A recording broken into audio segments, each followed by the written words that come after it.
মা আজকে তো স্যাটারডে, আজকে কি রান্না করছো স্পেশাল ব্রেকফাস্টে? এটা কি করছো? এটা সব ভাজি। কি স্পেশাল রান্না হবে? আবার এখানে দেখতে পাচ্ছি স্ক্র্যাম্বলড এগ রয়েছে। কি রান্না করবে, চাউমিন? না, তাহলে আজকে কি করবে? চিড়ের পোহা। চিড়ের পোলাও, ওটা মানে হিন্দিতে পোহা বলে, কিন্তু বাংলায় চিড়ের পোলাও বলে, তাই তো? আর এটা চিড়েটা ধুয়ে রেখে দিয়েছি। আচ্ছা, ধুয়ে রেখে দিয়েছো। আর এখানে সর্ষে ফোড়ন দিয়েছি, দিয়ে গাজর, ক্যাপসিকাম, বিনস, পেঁয়াজ, তারপর আদা কুচি, আলু আলু দিয়ে ভেজেছি। আর ডিমটাকে এখানে স্ক্র্যাম্বল করে রেখেছি। হ্যাঁ। তো এখন কি দিয়ে দেবে? এখন ঝরঝরে আছে কিন্তু না চিড়েটা? এই চিড়েটা খুব ভালো, এই যে ঝরঝরে আছে। এটা এখন দিয়ে দেবো।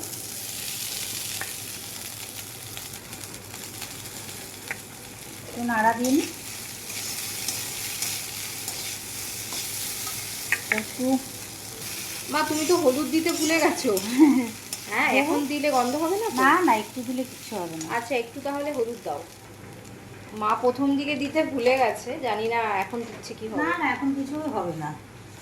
আর একটু নুন দিয়ে দিচ্ছি। হ্যাঁ, এই যে একটু নুন দিয়ে দিচ্ছি। আর একটু নাড়াচাড়া না দিলে হবে না তো।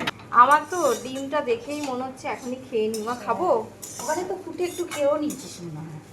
আরে না, খাইনি আমি, খাবো খাবো, দেখেই তো মনে হচ্ছে ডিমটা খেয়ে নি। হ্যাঁ, আজকে কিন্তু খুব সুন্দর হচ্ছে, গন্ধটাও কিন্তু দারুণ বেরিয়েছে।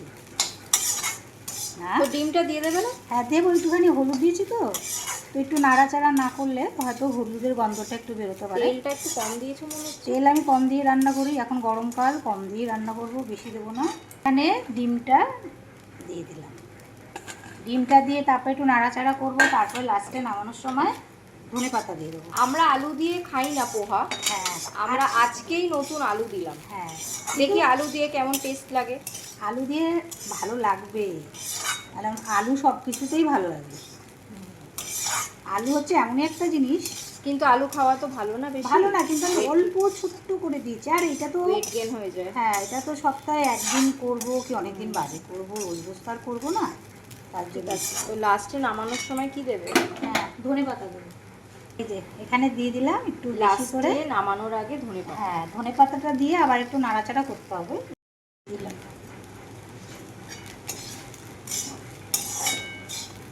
এখন হয়ে গেছে আমার পুরোপুরি, এই যে আমি নামিয়ে ফেললাম।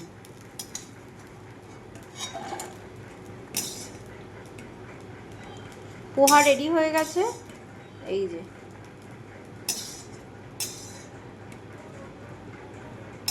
তো এই যে আমাদের পোহা রেডি। তোমাদের রেসিপিটা কেমন লাগলো অবশ্যই কিন্তু আমাদের কমেন্ট করে জানাবে। টাটা।